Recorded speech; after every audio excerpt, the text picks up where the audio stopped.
stop saving recording. I just hope it does. Anyway, actually, that's not really your problem. But the thing is, we just need to, if you guys want to go back and revisit the, visit the notes, then we need to make sure that the recordings are actually saving. But anyway, okay. So guys, okay, this is now lesson 6. So we continue where we left off. So last time on the show, Days of Our Lives, looked at branding, and now we're looking at old and new media in more depth. Okay, so that's what we'll be focusing on today. So in we're going to be in session, we're going to look at mass media business models versus digital media, and then the social responsibility requirements and regulations. So this will relate back to your question 1, A1, about the royal family and their social media, their green campaign. Is Charles really and truly sorry, not social media, social responsibility. Is Charles really and truly concerned about helping out the green cause, or is it just all to try and I'd say it's probably a bit of both. Both. I get the impression that Charles has always been focused on green causes. He's actually was ahead of his time before green became almost imperative and necessity. He was always focused on it. So organic farming and so on and so forth. And if you have a look at the weather at the moment in the United States, I mean, Los Angeles, which is usually fairly mild weather, is that snow and like 10 degrees and 8 degrees, very cold and wet, rainy weather. And 6 months ago they had massive, huge wildfires in California. Sydney had flooding, twice, end of last year, beginning of this year. Auckland had flooding as well. There's been flooding in Pakistan. I don't know so much about Karachi, but in Pakistan, just in general. Flooding in China. There's been drought in Europe. So there is definitely climate change seems to be affecting, you may disagree, but there seems to be evidence to suggest that climate change is definitely affecting our weather patterns. Okay, so guys, mass media business models, this is the old media, guys. So this is what used to, so you're going to have a look in your textbook on pages 9 to 12. Old media, the way it used to happen. Okay, so for traditional media businesses, they receive revenues from advertisers in return for delivering audiences to them. So you pay SABC 300,000 Rand for a 30-second advert that they put on just before the news or during, the soccer World Cup or the soccer game, or, the Soweto Derby, and they come on during the advert and they take a quick ad break, and then of course there's a KFC advert. They paid 300,000 Rand for that radio spot, for that TV spot. Okay, so and they deliver the audience because people are going to be tuned into the SABC to watch the Soweto Derby, to see, I always mix them up on purpose just for fun, just to irritate my students. I always say, Orlando Chiefs versus Kaizer Pirates, lol, because I know it's Orlando Pirates versus Kaizer Chiefs. But I must be honest with you, when I was lecturing many years ago, I said to my students, "Oh, guys, sorry, I thought Soweto Derby was a horse race because it sounds like a derby, and they're like, "Oh, that's so funny, Rob. You're so square." Anyway, so yes, but you can see, so that is an example, okay, that they will receive revenues from advertisers in return for delivering these audiences to them. These audiences are attracted to the content the media products offer. So, for example, I've got the Soweto Derby on TV. I'm going to tune in and watch it because I can't get to the stadium because I'm not in Soweto. I'm not in Joburg. I live in wherever, George, in the Western Cape, and I can't get to, so I can't watch it, but I'd like to see it. Or I live in Soweto, but I can't, the tickets were all sold out, I couldn't get a ticket in time, or I can't afford the tickets, so I'm just going to watch it on TV. Okay, so then you can see in terms of the content strategy is to provide content which appeals to the largest number of consumers. So again, guys, I mean, I'm sure you figured out from the photograph and my thingy that, I'm white, male, and I'm not all that young anymore, not like super old, but I'm not all that young anymore. So I don't watch SABC1 because most of the content, or a lot of the content's in vernacular, which I understand a bit of Zulu, but I don't understand a lot of the content, and advertising, a lot of it's also in vernacular, which absolutely, so I'm completely the wrong target market for them. So, you know, I don't. So it's not the kind of, you know, and I wouldn't watch, I don't know, like Real Housewives of Josie, whatever they've got on. I don't even know what the content is, but I wouldn't watch that. It's not my kind of thing. You know, so you can see in terms of, but there are people there who would watch that, and that is why you know, target the advertising towards them and make it relevant for them. Okay, so that is that's important to keep in mind. Okay, but remember the target market that the advertiser is interested in will receive a lot of messages, so it's overload. So think back to the noise in the channel we spoke about. So if there is a 2-minute ad break during the Soweto Derby, so it's halftime. So Orlando Pirates is 2-1 up on Kaizer Chiefs. Okay, it's a nail biter, but it's a 15-minute break between the two halves, and now we can do adverts. So before we go back into the commentary, we're going to do 2 minutes of adverts. We're going to split 4 30-second slots. Okay, so the first advert is KFC. The second advert is Coke. The third advert is Skip washing powder. And the fourth advert is Handy Andy. Okay, because Unilever, they can afford those big, they've got those big advertising budgets, FMCG. Or the fourth advert is ShopRite. Come to ShopRite and, you know, you can get 2 Cokes for the price of 30, that kind of thing. Okay, now some people will get up and go to the bathroom, go get themselves a snack, go microwave the popcorn or whatever it is. Okay, but they might still hear the advert, etc. But you can see they're receiving a lot of messages, and there's lots and lots of noise in the channel. But it worked. Okay, TV advertising used to work. It probably still does with some markets, but it depends. Okay. Okay, so getting on again with mass media business models, the old school media characteristics of this model, you can see the first characteristic, significant components of indirect payment. So a large proportion of the costs are being borne by advertisers that they're paying to reach the customer. So now this is a very interesting dilemma. So Netflix, as you have seen, and we're actually going to discuss it. I don't know if it's this lecture or the next one.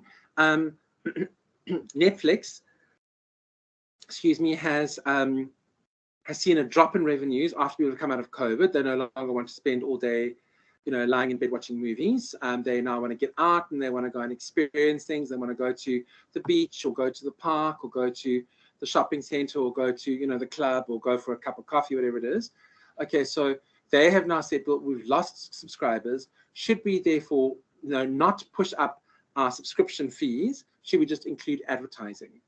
Okay, so a DSTV, the subscription fees are quite low, not all that low. I think we were on the lowest package, we were paying 29 Rand.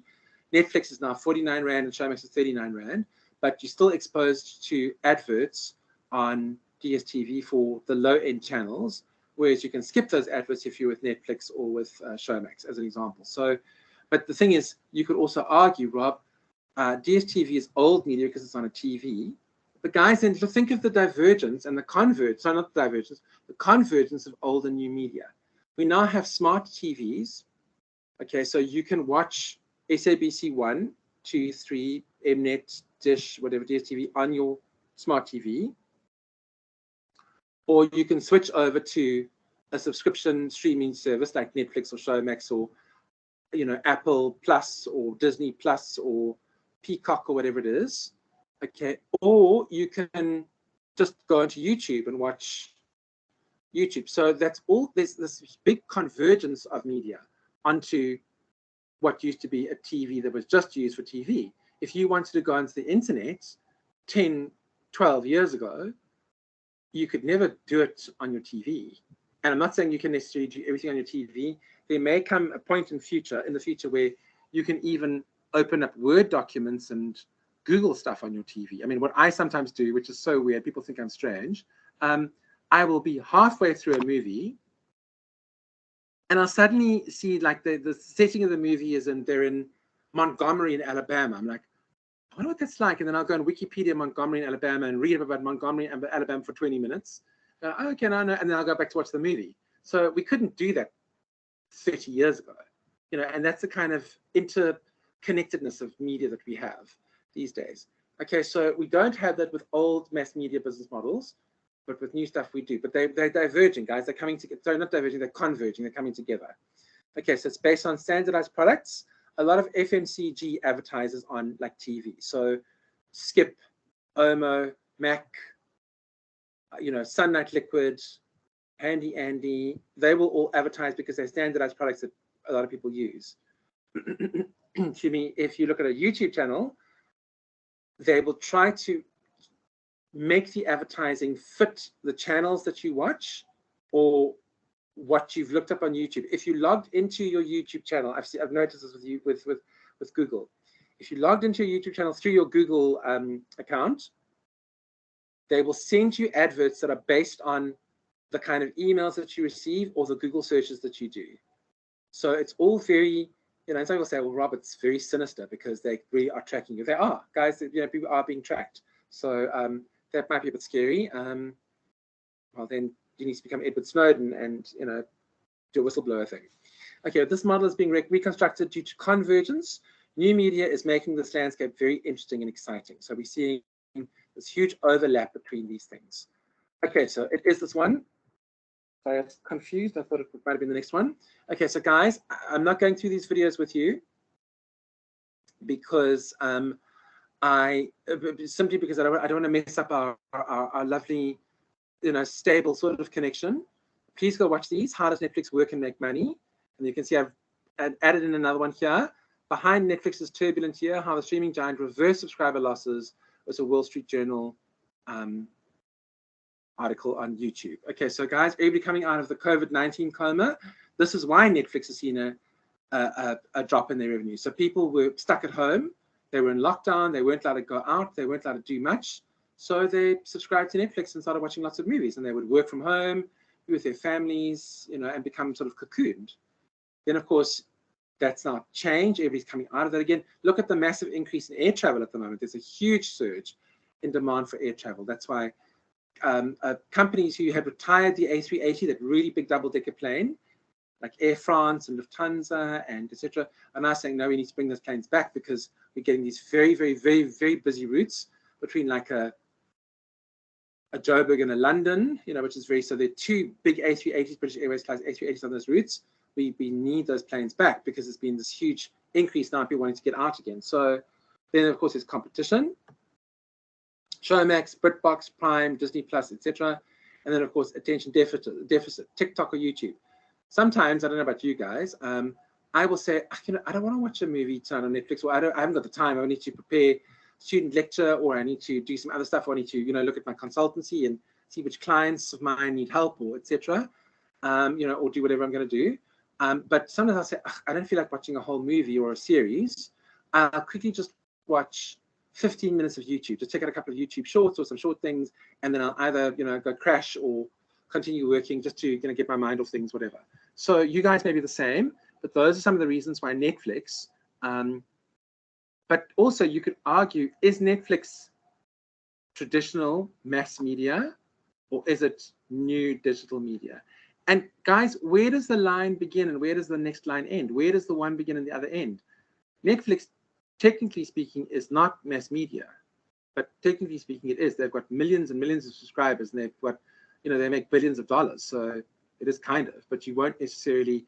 And then I will go onto YouTube, which is generally known as a, sort of a social medium / mini medium, if you will, to go and watch Al Jazeera, which is streamed live on YouTube, and it has 10 million people subscribe to the channel.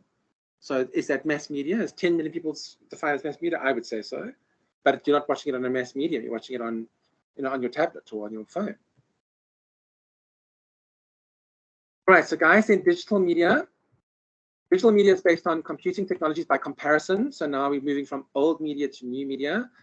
Digital media is based on computing technologies where we use digital information and deploy the internet as a delivery network.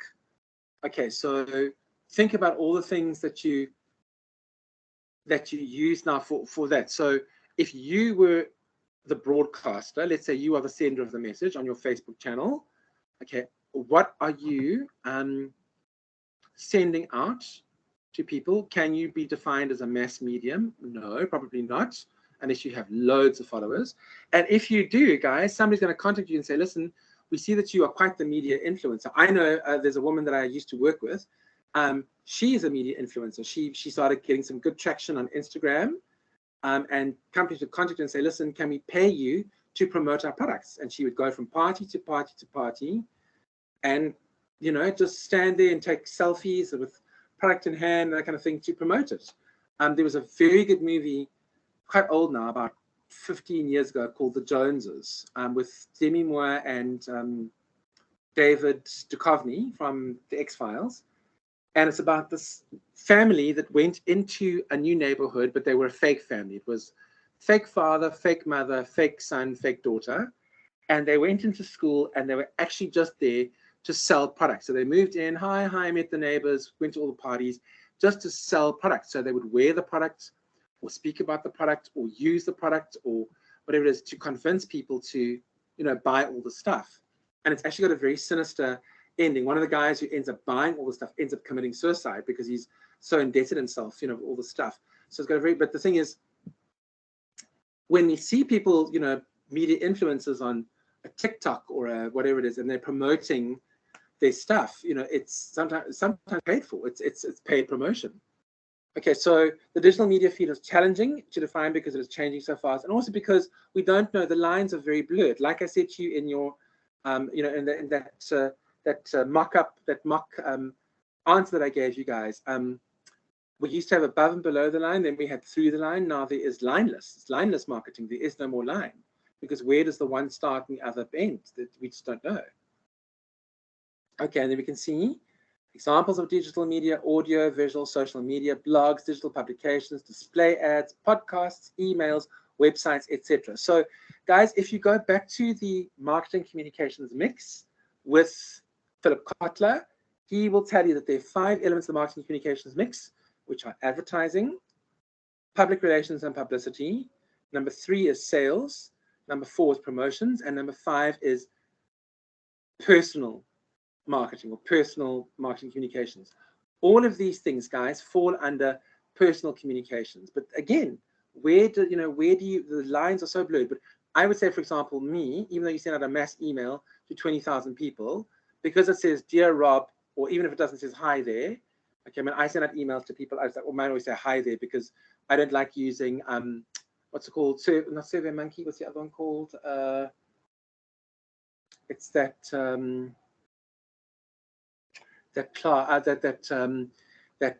that you use. What's it called? Mailchimp that you use to send out. I don't like using them because I find their systems quite difficult to work with. But anyway, guys, the other thing I was going to say to you is, in the interest of time, what I would like to try and do moving forward, this week we had to catch up a little bit. I really wanted these classes to be more discussion-like. I don't want to sit here and lecture to you guys for 3 or 4 hours and you guys don't say a word. I'd love to get your feedback. So Dennis, Matsidiso, Onlena, and who else is here? I'd love to hear what you guys think. It's supposed to be like a discussion class, not just me talking the whole time and you guys just sitting there, you know, just listening, you know, passively. So I'm going to try and do that more next week when we have a bit more time. Now we've caught up a little bit and gone through the assignment, but I don't know how feasible it is, if it's going to work, by virtue of the fact that, you know, we don't have the world's greatest connections, but let's see. We're going to try it anyway and just see, you know, because obviously I'm cognizant of the fact that it has to also not bore you to death. I'm sure they're saying, oh, Rob, please, let 10 to 5 roll on so that we can, you know, just, you know, and I don't think we're going to be busy until 10 to 5 anyway, guys, because this lecture is not very long. And then we're going to stop. We've got a couple of slides left, and then I think we're going to stop. So I'll let you guys go a little bit early today. Unless you guys want to have a discussion with me and ask me questions about the assignment, I'm going to make the opportunity available to you guys after the lecture's finished. And then if you want to, we can have a class discussion.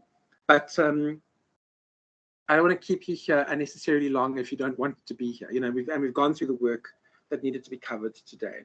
Okay, so excuse me.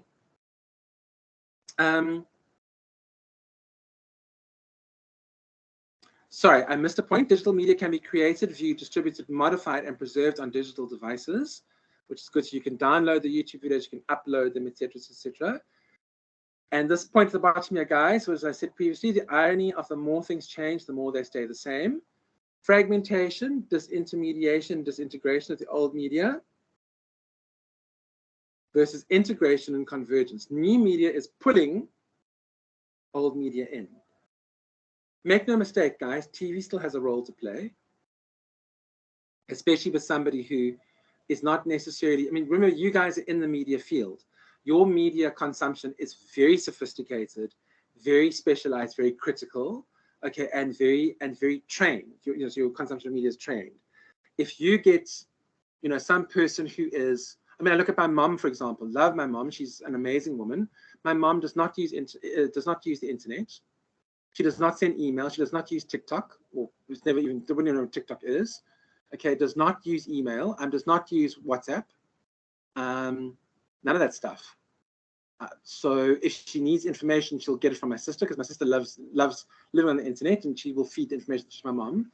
But other than that, she doesn't really, she's not interested in those kinds of things. So she will, if she was going to watch a TV program, which she doesn't do either, she doesn't really consider, she will still listen to a radio station, and she'll read a magazine.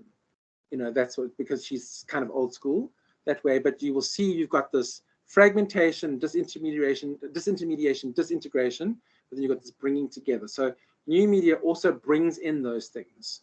And what you can do is and that is good media integration, integrated media management. I can watch, speaking about Al Jazeera or BBC or Sky or CNN, I can watch that on a TV. I can watch that on YouTube on my smartphone or on my tablets. I can watch that in a coffee shop. I can go read the article instead of watching. So there are various ways you can connect with the medium. And remember, guys, all of these things we've spoken about are also brands. The media that you deal with are brands. CNN is a brand. ABC News is a brand. Al Jazeera is a brand. The BBC is a brand. These are all brands. So you're constantly dealing with brands. Okay, social responsibility. This is important, guys, for your assignment. So please go have a look at what your textbooks say about social responsibility. See what you can pull out of those. But just as an overview, what they're saying now is that there needs to be regulation, and there needs to be the fact that it's required. It's a requirement these days. It is required. You really need to have some sort of, if you don't have a social angle, then you really need to find a social angle. And you might say, well, Rob, isn't that a little bit forced? Isn't that a little bit fake? Isn't it insincere and inauthentic? Most people at their core want to give back to society if they have the means to do so.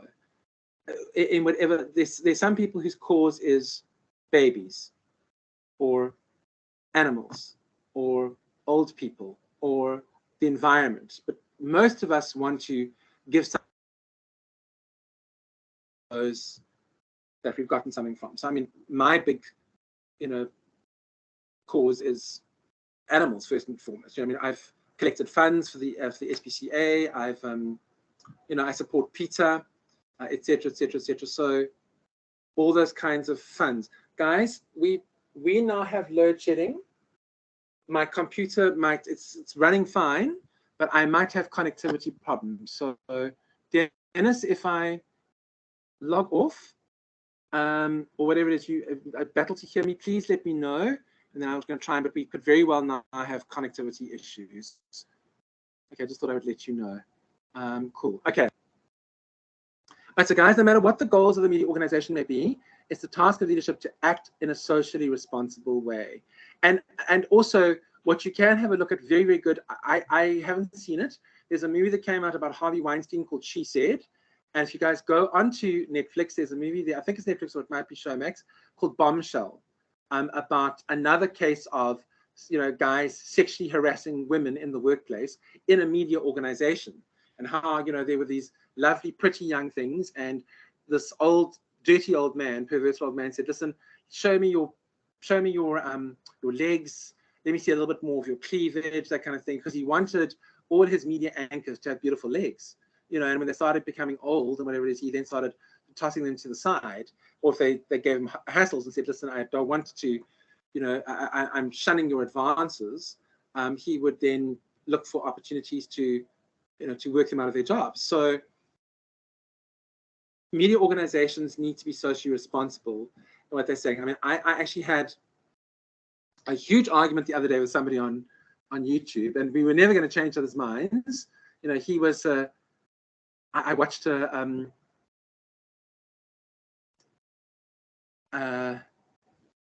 YouTube video of the Russian, I think it was the Moscow or the St. Petersburg Symphony Orchestra playing the theme, the theme or the Imperial March of Star Wars, the movie, Star Wars that John Williams wrote. And they had Darth Vader come into the theater and sit down in the audience. People were taking selfies and taking photographs and filming that kind of thing. And it was so funny. So I left a comment in the comment box and I said, "May the force be with Ukraine."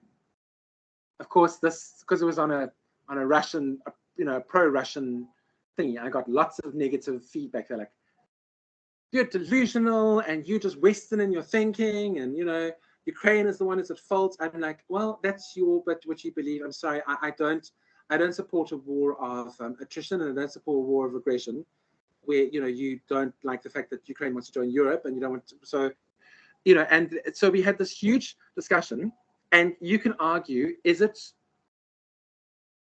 ethical, to promote a pro-Russian or pro-Ukrainian agenda on social media? Is it ethical to promote certain things on, like, for example, the dark web, the dark internet, where you get horrendous things like human trafficking and all those kinds of things, horrible things that can happen in the world. And the job of the media organization must be to act in a socially responsible way to make sure that you are not promoting an agenda which is hurtful or offensive or discriminatory, and that's hard to do, guys, because it depends on the context where you're coming from. So, for example, if you look at this next point, the media is a cultural force and must therefore maximize profits, but it must do so responsibly. So if you are looking for ways to, look at Elon Musk, for example, with Twitter.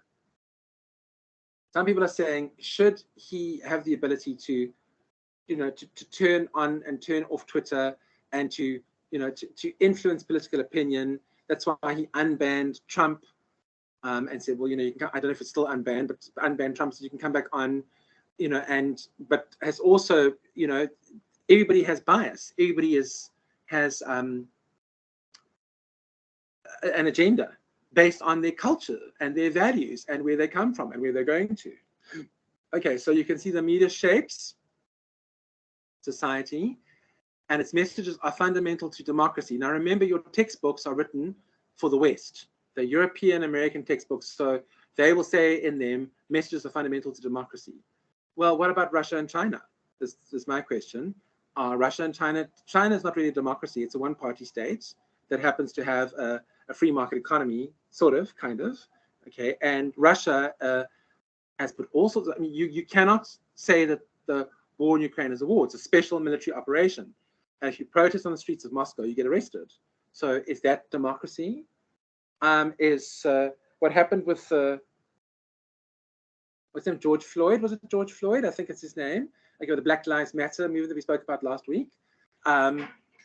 Is it right to allow a white, American narrative in terms of it's okay to shoot, an innocent black person, but you wouldn't do the same thing to a white person, those kind of things. So, and so we have to ask ourselves the question, is democracy really democracy? And this is becoming really, really like a deeply philosophical question.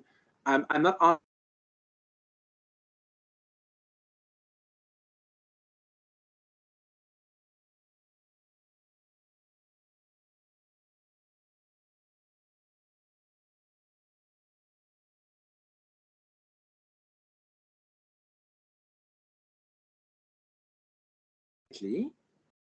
because he because he really cares about the environment and cares about the British farmers, or is he doing it because he's worried about losing his job as King of England or King of the UK? Okay, then you need to ask yourself the question, guys, can media really brainwash people? And I say to you here, take it back to the communications model. We look at noise, we look at filters in the channel, we look at noise. Okay, so semantic perceptions.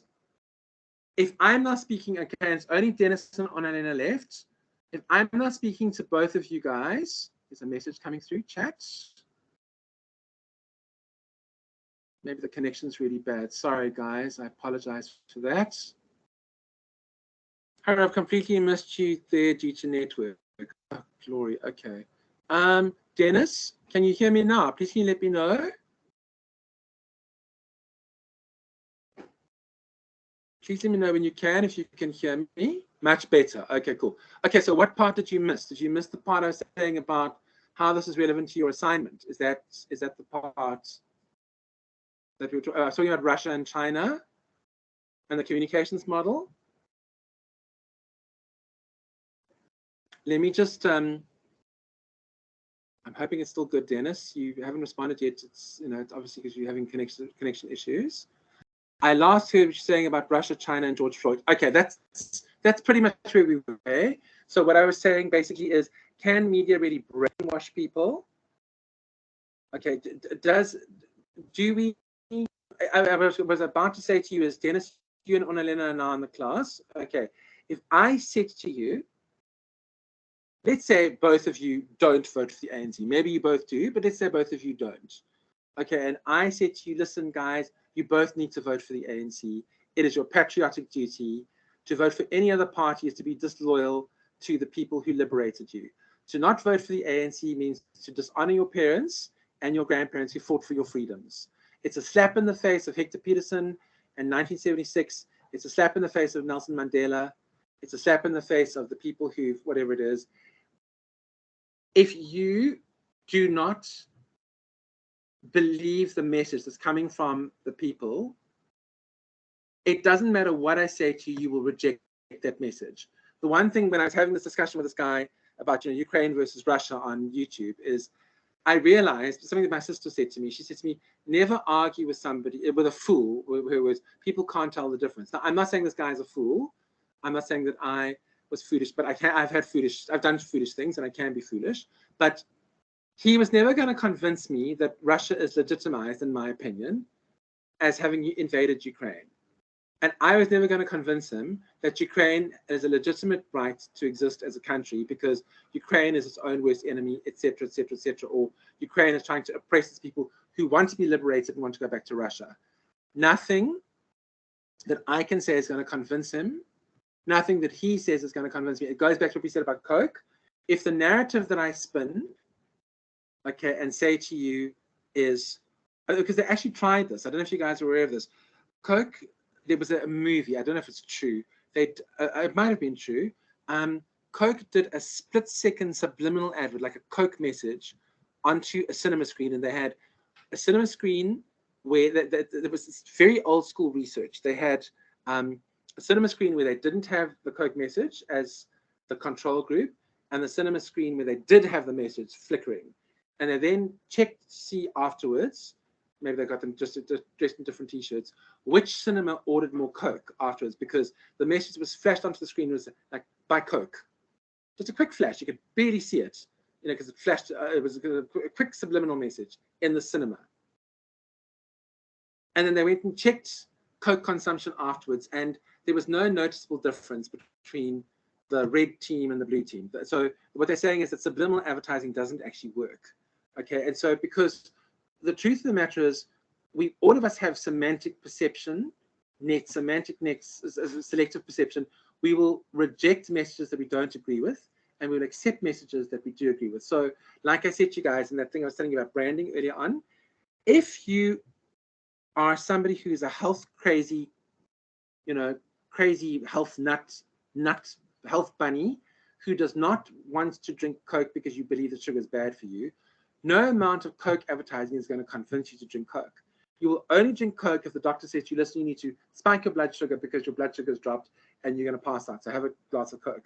Then and only then will you drink Coke. You won't otherwise drink it. I mean, if you don't smoke cigarettes, people can offer you a cigarette. You probably won't take it because you don't like them or because you don't believe that they're healthy for you. So the point I'm trying to make is, guys, we need to be socially responsible. And yes, we need to watch what we say, how we say it, when we say it, to whom we say it, and so on and so forth. But I am not convinced And the evidence seems to support that notion that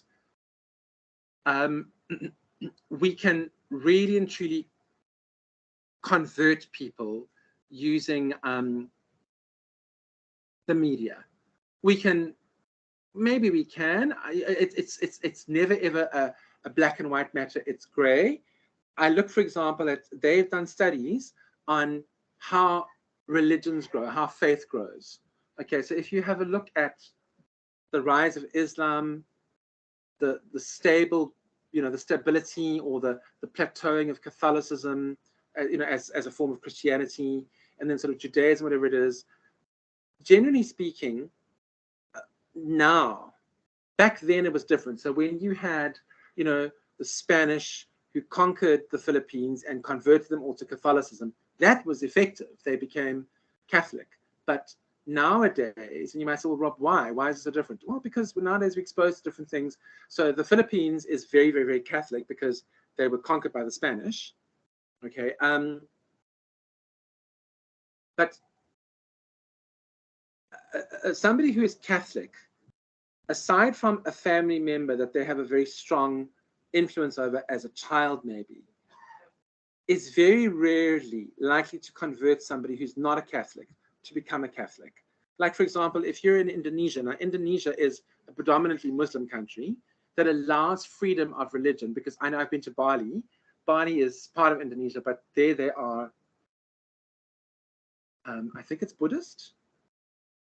They do flowers and all that kind of thing. It's, so I think it's Buddhist. And it's freedom of expression. But if you are, if you have Muslim parents and you are a Muslim child, or, you grow up with you are likely to convert or revert, as I said, to Islam. But a Muslim person may be less effective in converting somebody who comes from a Christian background, somebody in the West, to Islam. Not always. I'm not saying it's across the board, because you have Western ideals and values, which include some sort of focus on, an anthropomorphic God and the worship of God in terms of a Christian form. Okay, so not across the board, there are exceptions, but generally speaking, it's quite difficult to get people to, especially if they have strong opinions about things. If they don't necessarily have a strong opinion, then they won't. So think about this in terms of the media management. If I walk into ShopRite and your advert that you have put together as the media manager says to me, don't buy Sunlight Liquid, try Surf, and I try it once, I think, oh, I'll give it a bash, and I find that it works as effectively as Sunlight or maybe better, then I have, quote unquote, switched brands and am no longer loyalty. Now you might say, Rob, aren't you contradicting yourself here? Because you're now saying that somebody who's Islamic is not going to easily convert to Christianity. Well, that's why I'm leaving it to you to discuss in your assignment and to come up, with solutions and say to me, I disagree with you and this is why. Okay, so I hope that makes sense. I hope I haven't lost you. I hope you're not falling asleep. Okay, Onelena's gone. Dennis, it's you and me. Onelena's gone, so it's just you and me. Okay, that's fine. Okay, social responsibility. Okay, there's no universal understanding of what social responsibility entails 100%, but there are a number of core societal functions. Okay, so it's important to limit the negative effects of media products and promote positive ones. But how? Well, it's difficult. What does this mean for the media manager? How do you promote the agenda of one over the other? So how do you espouse the virtues of a sugary drink like Coke? That's what Steve Jobs called it when he employed the former marketing manager of Pepsi. He said to him, do you want to spend the rest of your life promoting a sugary drink, or do you want to come and make a difference in the world by promoting technology that's going to help to make people's lives better?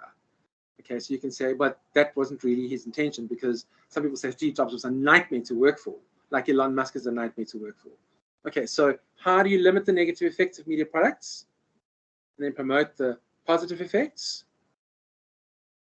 It's case specific. You need to have a look at the case and then decide how it works. What does this mean for the media manager? Let's have a look at the core societal functions in terms of social responsibility. Social responsibility provides a forum for the exchange of opinions between different groups in a democratic society. Okay, but again, that's all fine and well to say, okay, it's in a democratic society.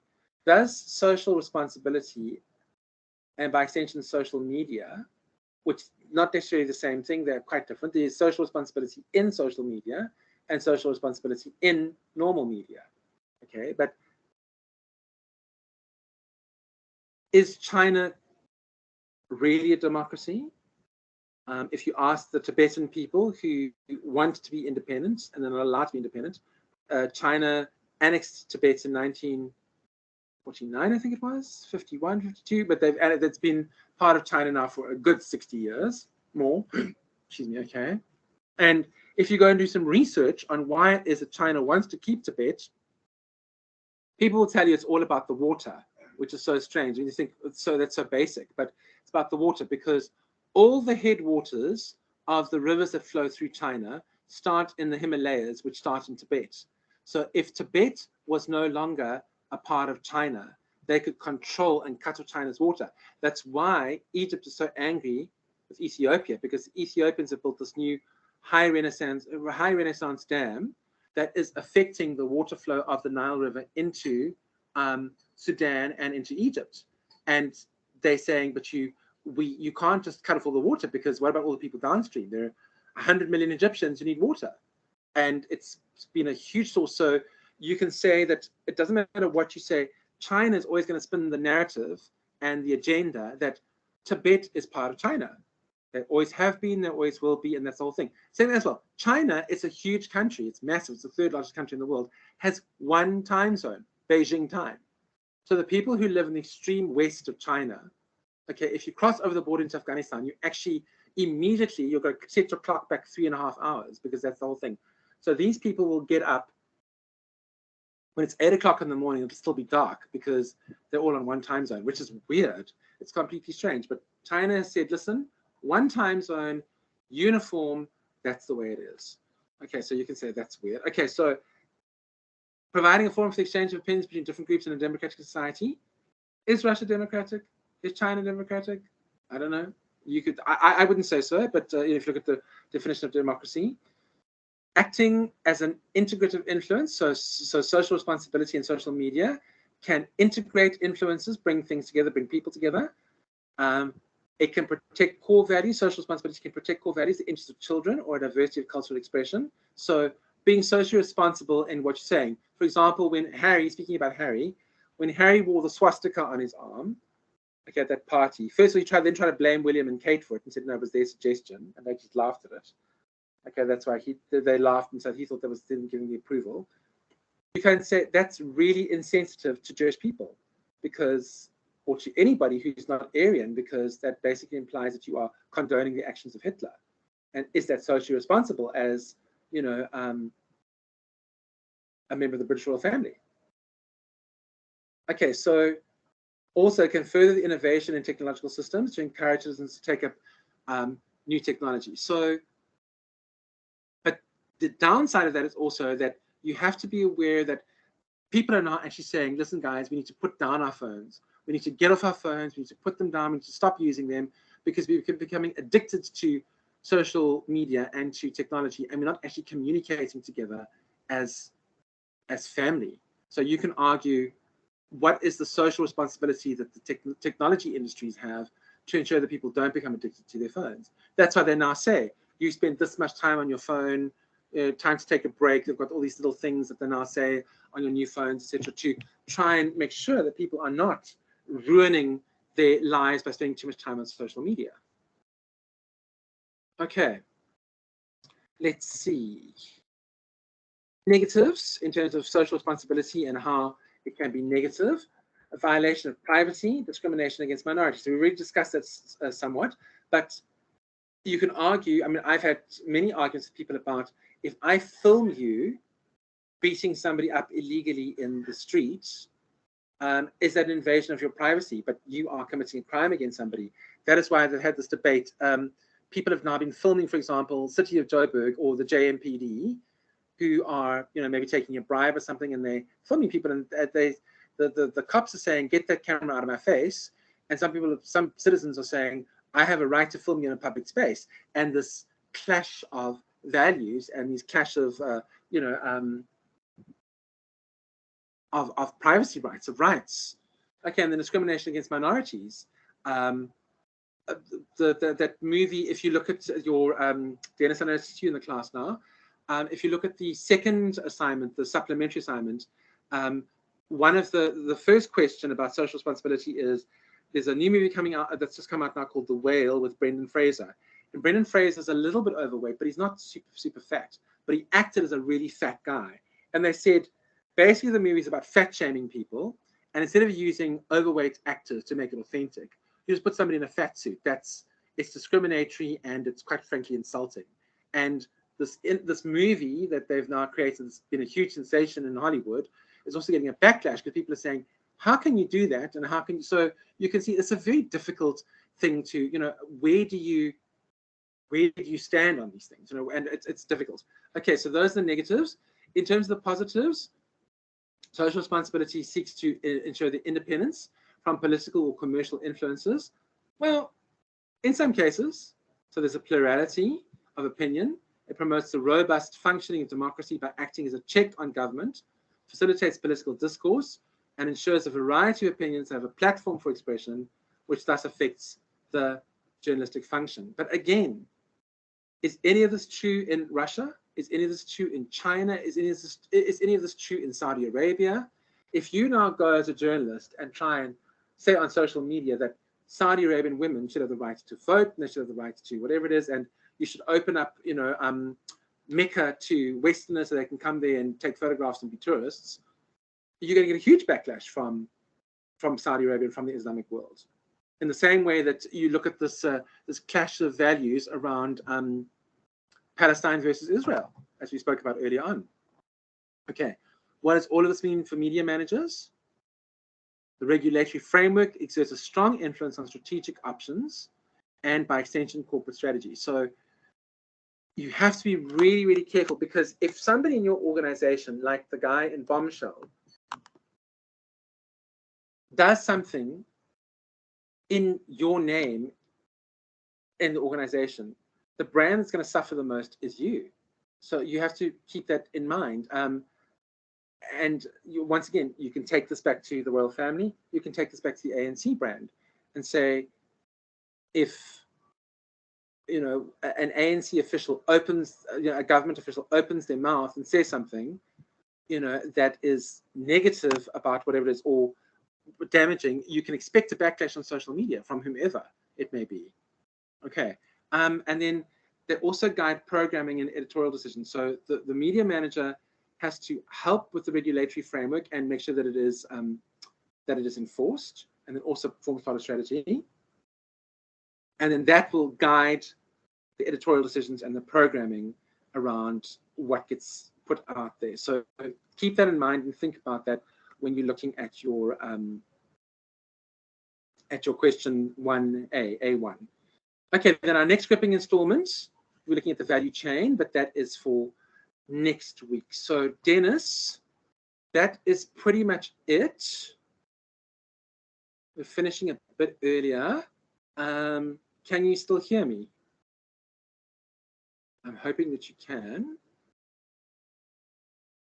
And if you can't, that's fine. Most people have dropped off. You can. Okay. Yes, you can, lol. Okay, cool. Thanks, Dennis. I appreciate that. Okay, cool.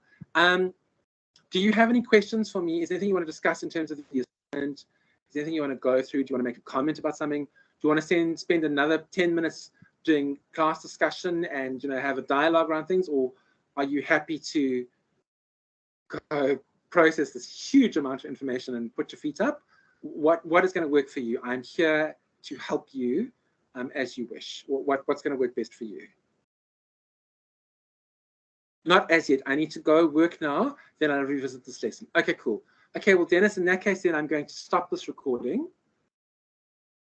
So we're finishing a little bit early, not too early, but not too late. Okay. And